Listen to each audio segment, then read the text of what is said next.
Welcome to the Bay Area Case Studies Virtual College Fair. My name is Jasmine. I'm going to serve as your facilitator for our session today. Before we get started, I have a few housekeeping announcements. The first, you can use the Q&A button on your screen to type your questions to our presenters at any point throughout our session. Second, your camera and microphone are off, so we cannot see nor hear you. Third, this is just one of many different sessions that we're offering, so feel free to visit that registration site to sign up for additional sessions. And finally, this presentation is being recorded, and you'll have access to that recording within about a week or so. With that said, I want to go ahead and turn it over to our first presenter from Carnegie Mellon. Thank you very much, Jasmine. Good evening, everybody. My name is Justin. I am an associate director in the Office of Admission at Carnegie Mellon University, and I want to spend just a few minutes introducing you to the university. So Carnegie Mellon is a medium-sized research university. We're home to about 6,400 undergraduate students and a freshman class each year of 1,600 to 1,700. We are located in the city of Pittsburgh, Pennsylvania. That's all the way on the western side of the state of Pennsylvania, for anybody who hasn't been here before. We are an urban campus located just a few miles from the downtown neighborhood of the city of Pittsburgh and among the 90 distinct neighborhoods that make up our city. The campus itself is a little under 200 acres and is home to 7 distinct colleges. When applying to Carnegie Mellon, a student would apply directly to one of our academic colleges or programs within the fine arts. So I want to spend a few moments talking about those colleges and programs to give you an idea of the scope of the university, a couple of moments talking about some of the distinguishing factors of a Carnegie Mellon experience, and then a couple of quick words on the application process. In terms of our programs, first I'll highlight our School of Computer Science, which is home to 4 different degree programs in computer science, artificial intelligence, computational biology, and human-computer interaction. Next would be our College of Engineering, which is home to our electrical and computer, mechanical, civil and environmental, materials, and chemical engineering programs. Our Mellon College of Science houses the mathematical sciences, biological sciences, chemistry, and physics departments. And the Tepper School of Business houses a single undergraduate degree in business administration. Our next college is the Pitzer College of Humanities and Social Sciences, home to over 60 different majors and minors, by far our most academically diverse college, ranging from traditional humanities-based fields like creative writing and philosophy to quantitative social sciences like behavioral economics and statistics and machine learning. The Hines College is one of our graduate programs here at the university, but they do co-host an inter-college undergraduate degree in information systems alongside our Dietrich College. And then finally is our College of Fine Arts, which houses 5 distinct professional schools of the arts, including our studio-based visual arts programs in art, architecture, and design, as well as our conservatory-based performing arts programs of drama and music. I know that was a lot of information. It gives you an idea of the scope of the institution, but regardless of which college you're a part of here at the university, there are a few themes that help to define the Carnegie Mellon experience. The first being our emphasis on an applied education. While you will master theory here, you're going to attend lectures, you're going to read textbooks, you're also going to be presented with opportunities to take that knowledge and to roll up your sleeves and do work that matters, whether that means getting into the lab as a chemist or onto the stage as a musician. You're also going to be exposed to cross-disciplinary and interdisciplinary learning opportunities, the second theme that I want to touch upon. This is an institution where you will be surrounded by classmates, by faculty and staff whose talents are phenomenally different than your own. This gives you a great chance to learn from these individuals. We have programs like our Ideate program, Integrative Design, Art, and Technology, by which you could take courses or up to a minor in very collaborative, hands-on environments. These are courses in fields like animation, sound design, learning media, intelligent environments that are taught out of the maker spaces, labs, and studios housed in our library, which is the glass and aluminum building that you see over my shoulder there. And then the third and final theme that I want to mention is the diversity of our community and the key role that that diversity plays in the educational experience.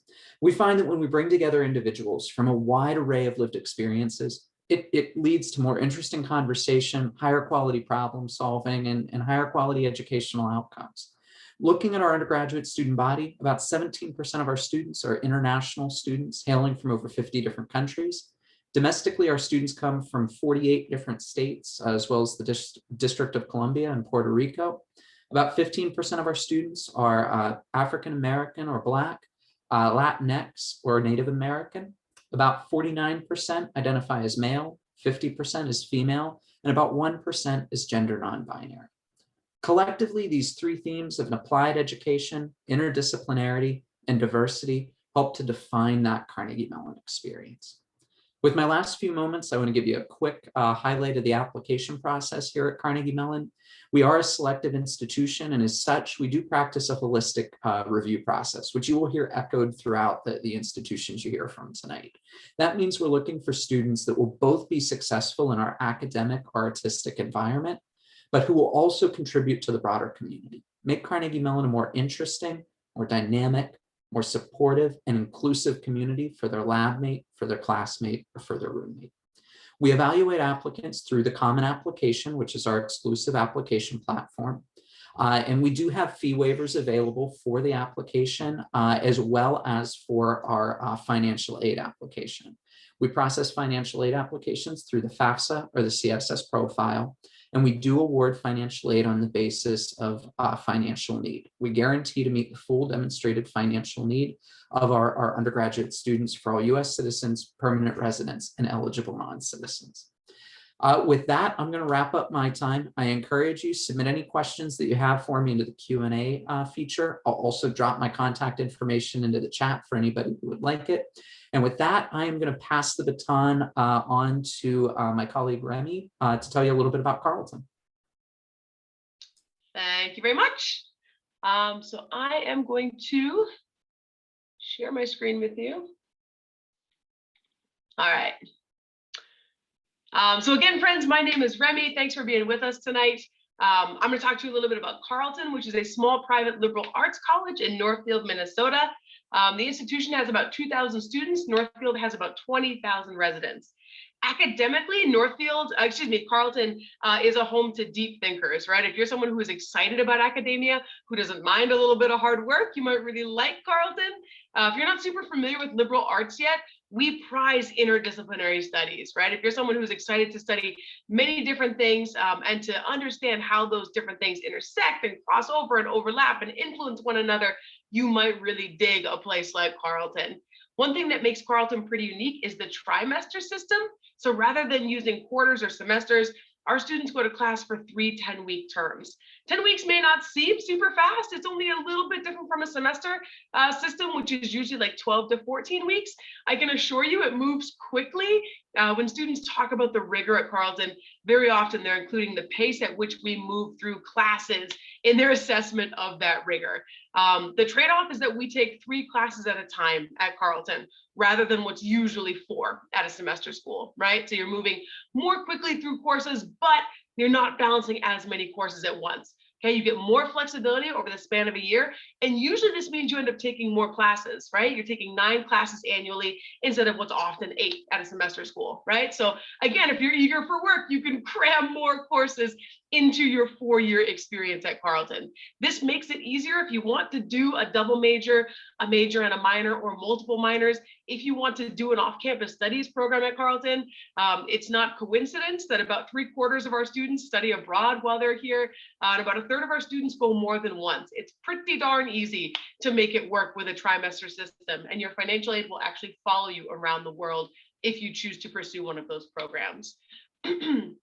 In terms of our residential experience, we feel like that's a big part of the overall Carleton experience, right? So not only are we guaranteeing housing all 4 years, we're actually going to force most of you to live on campus.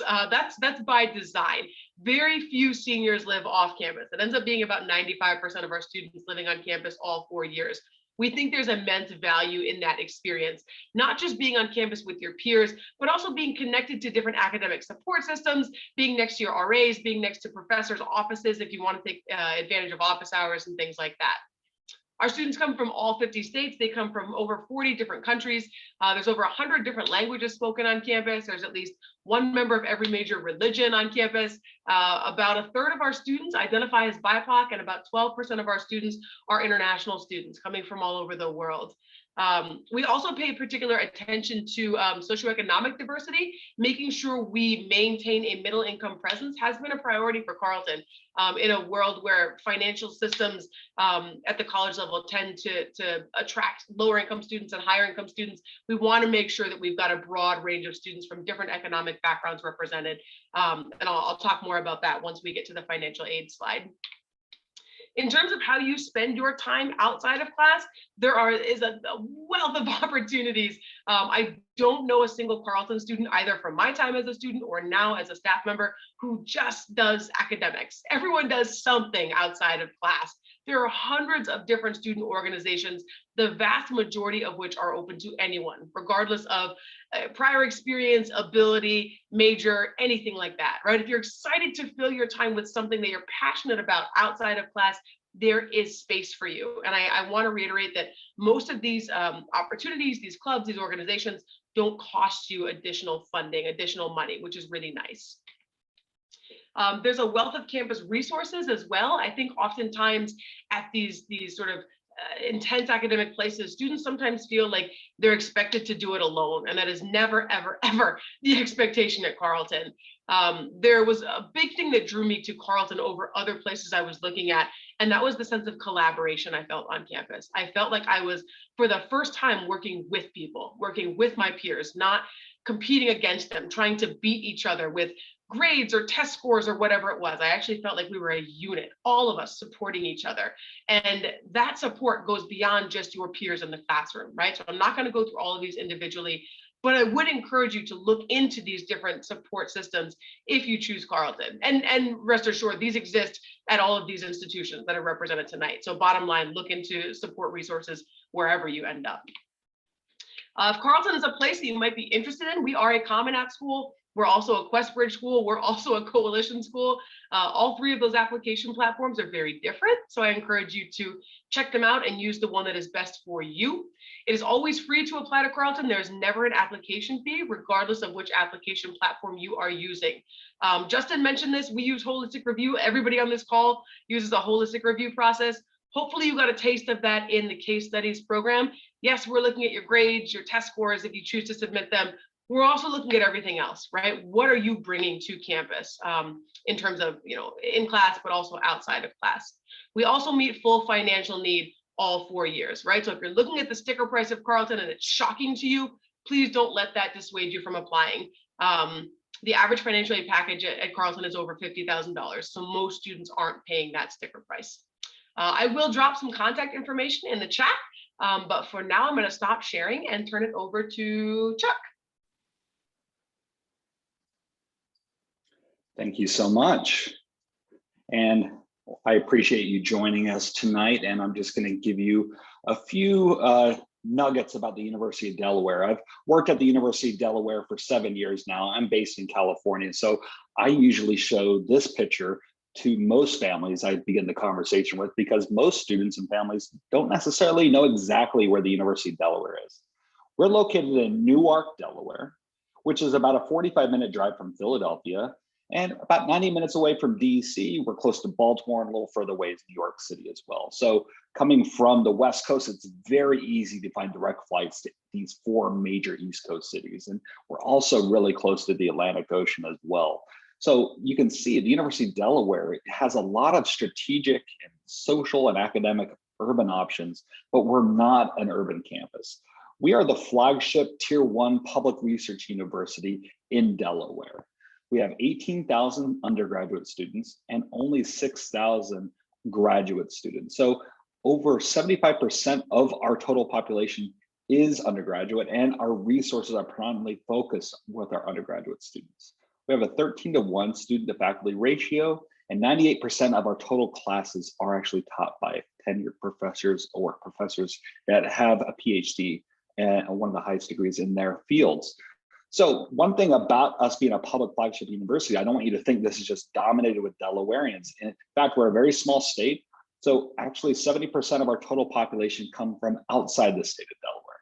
You know, predominantly it's coming from Chicago-based east, but we have a strong West Coast presence and a lot of students from the Midwest as well. So this is the type of place where you're gonna be able to engage with different types of people right away. Our campus is beautiful. It's an East Coast classic, as you can tell by the Georgian architecture, a lot of the red bricks, white column buildings you probably would think about as far as a East Coast classic university.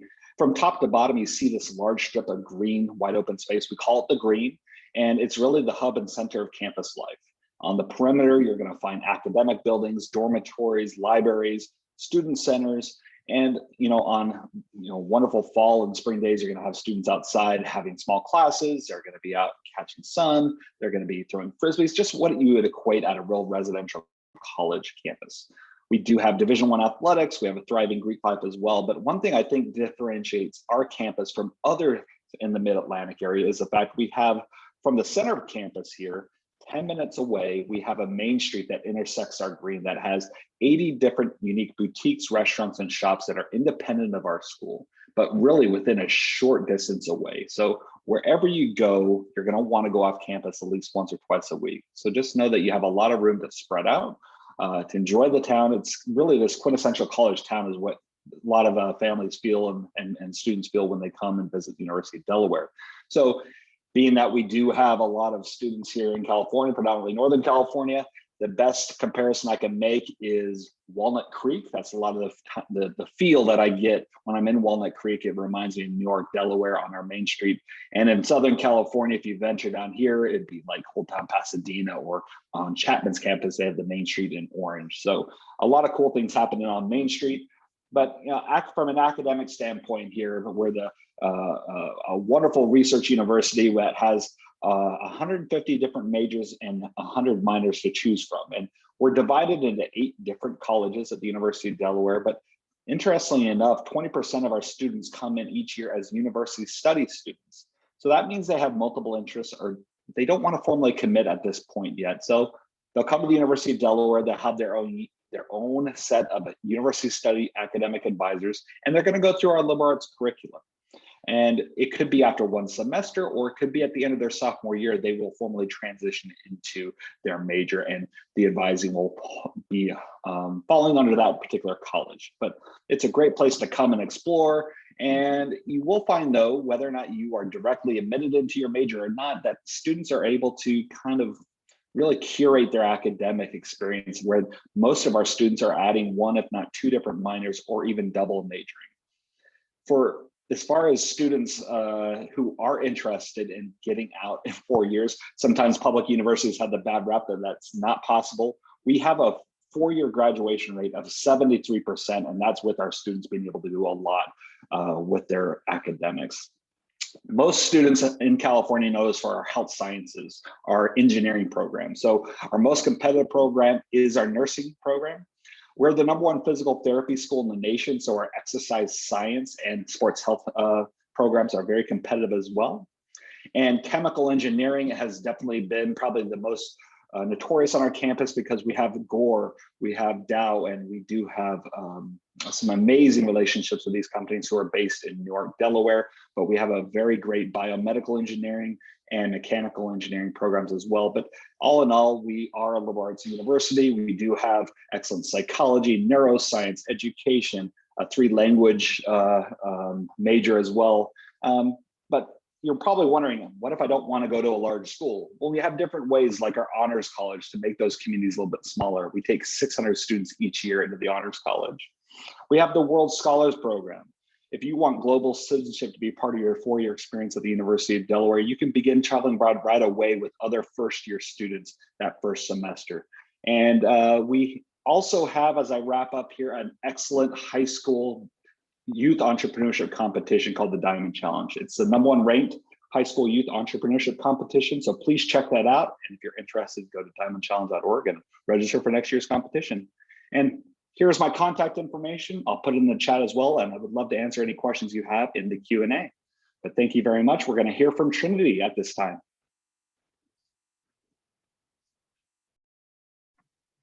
Thank you very much, Chuck. I'm going to go ahead and share my screen with you all.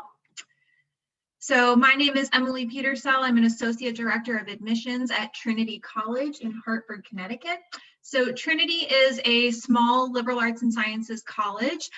We are located in the capital city of Hartford, Connecticut, as I mentioned. If you don't know where Hartford is, that's okay. It's right in the middle of the state of Connecticut. We're about 2 hours southwest of the city of Boston and about 2 hours northeast of New York City. So we're wedged in between two major metropolitan areas, but we are in very much in an urban environment of our own. Hartford is a city of over 150,000 people. It is the seat of state government, and Trinity is really proud of our identity as an urban liberal arts college. So I'm going to talk a little bit about that in just a minute. We do have 2,100 undergraduate students in our student body. Those students come from 47 different states and actually now almost 80 countries. With our new class of 2025 coming in, we are about to go over 80 countries represented by our students. Speaking a little bit about the academic experience, so we do have 41 majors and 28 minors to choose from at Trinity. All of our students come in undeclared. You're not expected to declare your major until partway through your sophomore year, so there's a lot of flexibility for you to explore different things. Among our majors, you'll find some more traditional liberal arts subjects, things you expect to find at liberal arts colleges, things like English, history, modern languages, economics, but you'll also find some more innovative programs that you wouldn't typically see at every liberal arts college. So some of those being our ABET accredited engineering program and our flagship human rights program. We were actually the first college to offer a major in human rights. And we're proud to be one of only a handful of small liberal arts colleges where you can get a fully accredited engineering degree and still get that small liberal arts college experience. About 15% of our students do choose to pursue a double major. On top of that, another 25% of our students will pursue some sort of interdisciplinary major, something like neuroscience, international studies, or public policy and law that combines different disciplines. So definitely Trinity is a place where if you want to explore the intersection of different disciplines or study multiple things, you can definitely do that with us. We don't have a core curriculum, but we do have distribution requirements. Each student has to take at least one class in arts, humanities, social science, natural science, numeric and symbolic reasoning, and a global requirement. Finally, all of our students wrap up their Trinity education with a culminating research project, whether it's a capstone project, a thesis, or taking a senior research seminar in their major. Speaking a little bit more about Hartford, so oftentimes when people ask me, people will ask me about Trinity, right? What is the thing that makes Trinity unique, right? Why is Trinity different from other small liberal arts colleges that I could consider? Because certainly a lot of the things that I just talked about on that last slide are things that you are going to find at a lot of small liberal arts colleges. For me, the real difference maker for Trinity is our location every time. I think the fact that we are in a capital city means that there is a lot of opportunity for students to get off campus and really take what they're learning in the classroom and engage with it in the real world. They can do that through internships. So we do have over 200 Trinity-specific internships in and around the city of Hartford. So these are companies and organizations holding spots for Trinity students to come and work with them. These could be spots at hospitals for our pre-med students, the legislative internship at the Capitol building for our political science students, and everything in between. About 80% of our students complete at least one internship before they graduate. Our Center for Hartford Engagement and Research is the office that organizes all of the ways in which students can get out into the city outside of internships. So you can engage by doing research projects and fellowships or by taking a community learning course. About a third of our students take those courses before they graduate, and a community learning course is a class that's taught by a Trinity professor that actually requires students to get out off the campus and to engage with our surrounding city. So whether that's engaging with a population or organization that they might have been learning about in class. Not related to Hartford necessarily, but it is related to getting off campus. Our students, about 60% of them will study away at least once before they graduate. So we have lots of different types of study away programs, both domestic and abroad on every continent other than Antarctica. So if you're looking to study away, you can definitely do it with us. We are very much a residential living learning community. So more than 90% of our students usually live on campus in any given year. We have over 140 different student clubs, organizations, and cultural and community houses that students can join. And in addition to that, we do have 30 varsity athletic teams. We are Division III for all of our athletics, and we compete in the NESCAC group. So that's the New England Small College Athletic Conference. Really quickly, as I wrap up, just want to touch on some highlights from admissions and financial aid.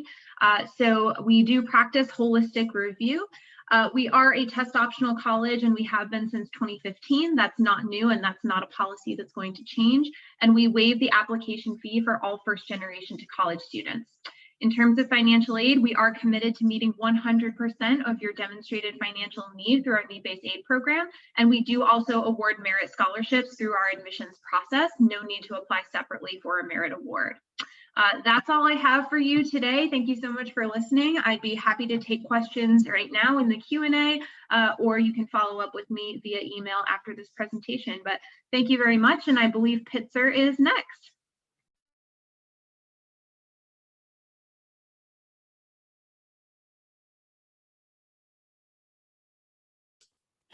Hello, everyone. My name is Donald Xie. I'm an admission officer here at Pitzer College. Pitzer is a small undergraduate college that is part of the Claremont Consortium in Los Angeles, California. We were founded by Russell K. Pitzer in 1963. Russell K. Pitzer was a citrus grower, so you'll find a lot of oranges all over campus. We are located in Claremont, California, which is 35 miles east of Los Angeles. Claremont is known as the city of PhD and trees. So we have 5 undergraduates, colleges, 2 graduate schools. I also like to include our mission statement here because I think it touches very quickly upon what Pitzer has to offer. We were themed towards the decade we were founded in. So being founded in the 60s, we have a lot of focus on environmental justice, social activism, and things related to the March on Washington. This is where we're located. We're 2 hours by car to Joshua Tree National Park. We have Mount Baldy right in our backyard. We're an hour to Disneyland, and we're an hour to downtown Los Angeles. So students definitely take advantage of our location, being close to the mountains to go skiing or being close to the beach for some tanning. We are part of the Claremont Consortium, so there are 5 undergraduate colleges. We're all small liberal arts colleges. We share a couple facilities like our library, our wellness center, things like that. The other Claremont colleges are not here today, but if you want to learn more about each of the Claremont colleges, there are opportunities for you to do so, and you'll find that each of the colleges are very unique from one another, despite being right across the street.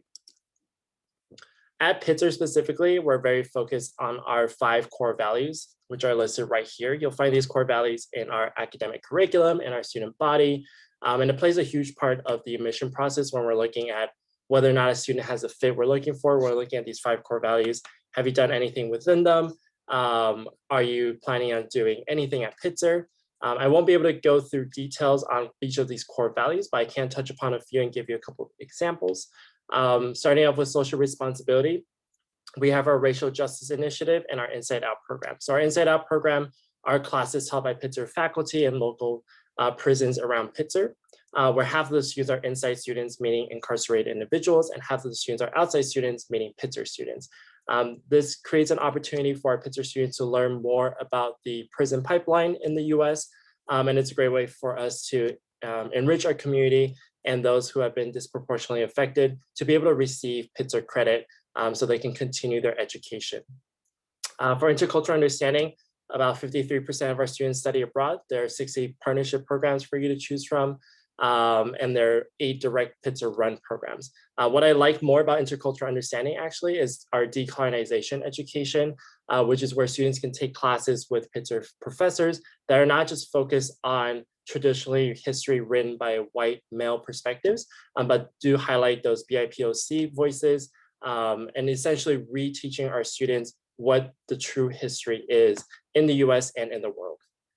For interdisciplinary learning, that's pretty common at any small liberal arts college. How it's unique at Pitzer is that we have the Claremont Consortium. So about 50% of the classes that a Pitzer student will typically take will be at one of the other Claremont colleges. So yes, you will have options for the 2,500 courses that we offer every year.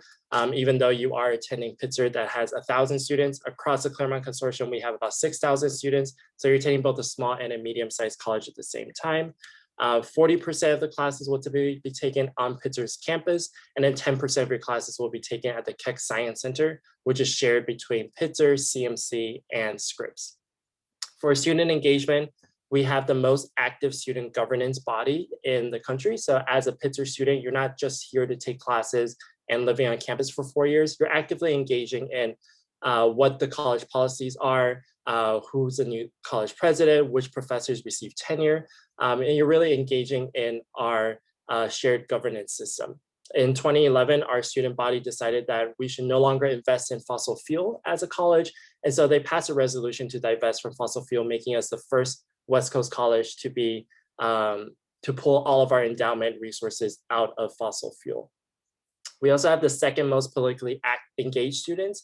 And so you'll find that at Pitzer, students are constantly engaged in social conversations, current issues, both inside and outside of the classroom. For our last core value, environmental sustainability, this one's pretty dear and close to our heart since we were founded in the 60s, right on the hippie movement, right with the push of environmental activism. About 80% of our college is done with natural Californian native plants. And about 80% of our buildings are LEED certified, which means that they're environmentally friendly. We also have the Robert Redford Conservancy that serves as a place for students to do research and to teach the local population about environmental sustainability. We've been test optional for the last 14 years, so it's not something that's new for us. And our students are actively engaged in the community, whether that's through the Community Engagement Center or through the other programs that we have on campus. That's my quick spiel on Pitzer. I'm going to pass it all over to Sydney.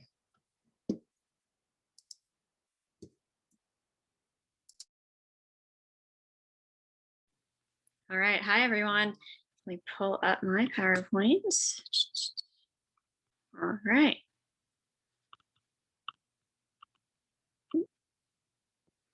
All right, hi everyone. My name is Sydney Shu and I'm one of the assistant directors of admissions at Regis University. We are located in Denver, Colorado, right on the northwest portion of Denver, which we'll talk about our location in a little bit as well.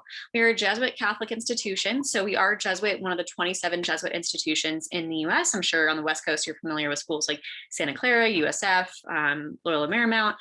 We are the only ones in the mountain time zones, so the only ones close to the mountains in the Rocky Mountain region. So if you're looking for a Jesuit institution, and you want to be in Colorado, we are the place for you. We are a liberal arts and sciences university, so we do have our liberal arts core, as well as a very strong science program. We have the best nursing program in the state. It is a direct entry program and about an 86% graduation rate with the next I can't speak today, NCLEX exam. So when it comes to our student population, we have about 2,000 students on our campus. For undergraduates, we have a lot more in our graduate program, as well as our online classes. But when it comes to the breakdown of our students, nearly 45% of our students come from outside of Colorado. 60% come from public high schools, so really having a range of educational backgrounds. 25% are first generation students, and 44% of our students come from ethnic minorities. When it comes to our specific disciplines, we have a ton of different majors for students to choose from. Our most popular major students are applying into at Regis are nursing, being the best nursing program in the state doesn't surprise us anywhere there. Second is business administration. And the third most popular major students are applying into is actually undeclared. We encourage students to come in undeclared if they're not quite sure what they want to do yet. At 17, 18 years old, we can't expect that every student does know what they want to do. So we give students 2 full years to declare their major, take some of those liberal arts courses, and figure out which path is the best for them. We do also offer a few opportunities to have a advanced degree sooner with our combination programs. And we also have some opportunities to earn direct entry into our Doctor of Pharmacy, PT, OT, and BSN programs. We are a teaching university, so that means that our classes are small, and it means that you're being taught by your professors. It means that our professors are in the classroom with you. The classes are more lecture hall, or not lecture hall style, they're more discussion based. So small classes really get to know your professors and they get to know you. So we don't have TAs, average classes around 16, 17-ish students. So really small class environments, really helping you meet your peers and meet your professors. When it comes to student life, we have a ton of ways to get outdoors, especially with a lot of our students coming from outside of Colorado who want to be out in the mountains. So OAP is our outdoor adventure program. It is the biggest club on our campus, and it brings students out into the mountains on the weekends, about 2 trips a week or 2 trips a weekend, going out skiing, snowboarding, snowshoeing, hiking, climbing, fishing, whitewater rafting, all those great things that the Rockies really offer. And we do encourage our students to get involved in any of those if they are interested in going out into the outdoors, into the Rockies. They also have options for you to rent rent bikes, camping gear, and hiking gear. In case you don't want to bring all that, or you don't have all the money to spend on all those materials, you can actually just rent it for Regis for a very low price. In terms of athletics, we are D2 in the RMAC, RMAC League, Rocky Mountain Athletics Conference. So you're competing with other schools around us. And then we also have our program called First Tracks. First Tracks is kind of tied with OAP. It's our first year pre-orientation program. So if you are interested in coming to Regis and you want to meet about 20 or so other students before you start, First Tracks is a really popular program for our students. When it comes to our location, we are, again, located in Northwest Denver, only about 10-15 minutes from some of the bigger stadiums. So if you want to go see a Broncos game or a Rockies game, only 10-15 minutes from those locations. Again, 10-15 minutes to downtown as well, to different restaurants, museums, stores, all that good stuff. Only 20 minutes to the start of the Rockies. So places like Red Rocks Park, Boulder, really close by that students are able to use for hiking, use for going to see really great concerts at Red Rocks and movies, all that good stuff. Only about 30 minutes or so to Denver International Airport. So very easy to get to. We're only about a 2-hour flight from anywhere really in California into DIA. 30-ish minutes to about 2 to 4 hours to some of the bigger ski resorts as well. So very nicely located in between the city and getting out into the mountains. When it comes to our admissions, we are on the Common App. We also have our own specific Regis application, but if you're going to apply to other Common Application schools, I encourage students to stick with that one. Just add our name, and we do have a free application, so no need to pay anything additional for that. We do with that require a transcript as well as your essay in that application. We would like one recommendation from a guidance counselor or a teacher, and we are test optional as of this year moving forward through the end of time. So no need to send that to us if you don't want to, but you're welcome to if you need to. We do take transfer credits as well as AP, IB, and dual enrollment courses, and we are on rolling admissions. So if you do want to apply for our nursing program that is direct entry, that is due December 1st. We do want students to apply by March 1st, just for the maximum opportunities for scholarships and financial aid. When it comes to our scholarships, about 99% of our students receive some type of financial aid. Our merit scholarships are given to you based on your GPA, so easy to get that there. You don't need to reapply. And this is kind of our tuition with our average financial aid award. And with that, I am all done. Thank you all for joining us, and I will bring it back to Jasmine. Thank you so much, Sydney. With that said, that concludes our presentation portion of our college fair today. We're now going to transition to our Q&A. So continue to use that Q&A feature if you have any questions to our panelists, and they will respond. In the meantime, I'm going to go ahead and pose a question to the group. Feel free to respond in the order in which you presented. The question is, what advice would you give someone going through the college search process? All right, well, thank you for the question, Jasmine. I think the best advice that I could offer is to go into this process really being true to yourself and asking how you can share your interests, your goals in this process. Don't get too caught up in trying to find the perfect essay or the perfect activity that you think a college is looking for, because the reality is that we're all looking to build a community of individuals that bring a wide array of talents and interests to our campus communities. There is no such thing as the one right fit. And being genuine to yourself is what's going to come across the strongest in an application. I would say take advantage of some of the good stuff that's come out of the last year. And I know there's been a lot of bad, but the pandemic in particular has forced a lot of us to offer a lot more virtual exploration options than we previously had, right? So take advantage of those virtual tours, virtual info sessions, interviews, anything that we offer as you're doing that search process. So I'm going to give a very tactful piece of advice.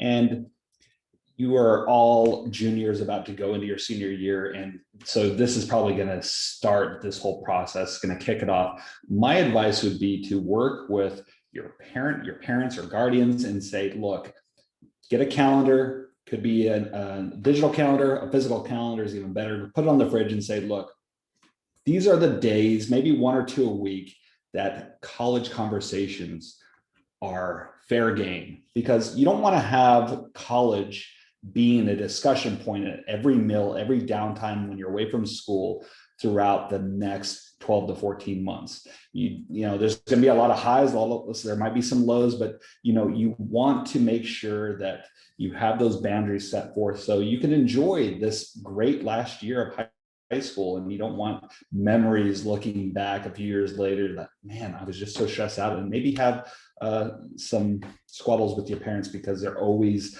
asking you if you've got your essays done, your applications done, did you do your research?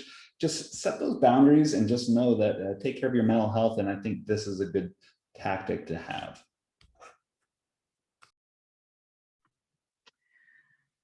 So my piece of advice for students in the admissions process is to always remember that you are the prize.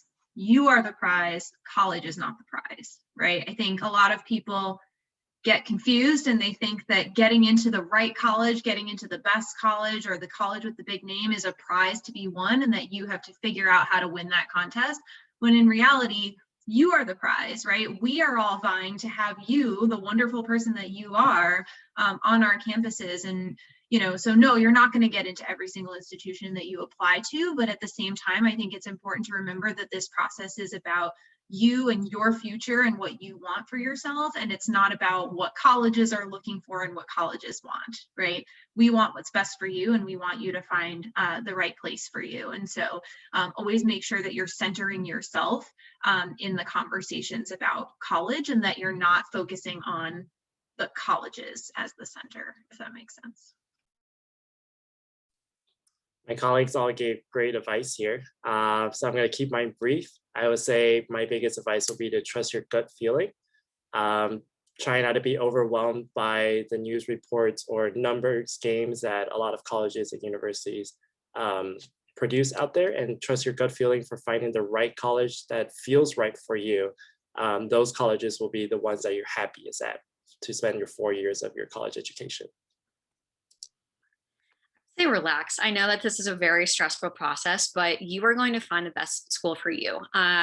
Definitely do your research, find out what schools really fit your best field, but especially kind of going off what Emily said too, don't go just for the namesake. There's a ton of smaller schools out there. There's a ton of schools that really would be a better fit for you than those bigger name, Ivy League, whatever it is, schools.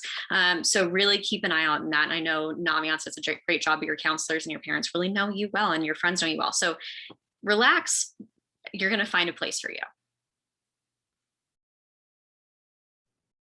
Thank you all. One final question here. And again, we'll start with Carnegie Mellon. Give an interesting or fun fact about your school. So interesting or fun fact about the school. I think I have to go with our official school color, which is actually plaid. It's a tartan plaid that pulls together a few colors and really references our Scottish heritage. It's a pretty unique part of our identity. That's awesome. I didn't know plaid was a color. So I will say Carlton has fair. Carlton has a cookie house on campus. So it's basically a house that's literally just there, stocked with baked goods and board games 24/7. So if you have a hankering for a snack or a hankering for Catan or Monopoly, there's a place for you. So we're the Fighting Blue Hens at the University of Delaware. They're actually a fierce fighting blue chicken. We actually raise them on our campus, on our College of Agricultural and Natural Resources, but they go all the way back to the Revolutionary War, where the Delaware volunteer infantry in their downtime would actually have blue hens fighting. They would literally be betting on blue hen fighting, which isn't really valued nowadays, but it goes all the way back to quite a long time ago. Justin, this plaid background is awesome. I saw you just put up. Very cool. So for Trinity, this is kind of a boring fact that is currently a fun fact. So the boring fact is that we were founded in 1823. Like every college has a founding year, so that's not very exciting. What's exciting about it is we're almost 200, and we will have our 200th birthday now in 2023. So if you are a current prospective college student and you choose to come to Trinity, you actually will be on campus for our 200th birthday, and we are already party planning. So we're going to have a big bicentennial celebration. So if you're looking to come celebrate a really, really old college, we are going to do that very soon. We're actually the second oldest college in Connecticut. If you know about colleges in Connecticut, you can probably guess that the oldest is Yale, and we are the second oldest after Yale. Pitzer is not 200 years old. We're 57 years old. But we do get 300 days of sunny weather a year. So you'll see our pool. This is our first year dorm right behind me. So students definitely take advantage of that. But the fun fact is there's actually a lot of skiing in Southern California. So right behind me, you'll see Mount Baldy. And we have this thing called Ski Beach Day, where our students go skiing in the morning and then they head to the beach in the afternoon. So I guess the fun fact that I always talk about, our main building on campus is Main Hall, really original name, but they were given Regis was given the property from another institution, and they were allowed to keep the property for free if they finished this building in under 100 days. And they finished it in 97. So we got to have the property for free. So we've grown since then, but it's kind of fun to say that we built this huge, really nice building in less than 100 days. Thank you all for sharing those fun facts, interesting facts about your institution. With that said, that is the conclusion of our virtual college fair for today. But I have a few closing announcements. As you exit from our Zoom session, a survey will appear. It's approximately 4 questions, but please complete the survey. It's extremely helpful as we aim to improve our virtual college fair offerings in the future. I also want to remind you to sign up for additional sessions by visiting that registration site. And finally, a recording will be available within a week or so. With that said, I want to thank our amazing panelists for joining us, for sharing all of your knowledge and wisdom with our group. But I also want to thank our attendees. I hope everyone has a great evening.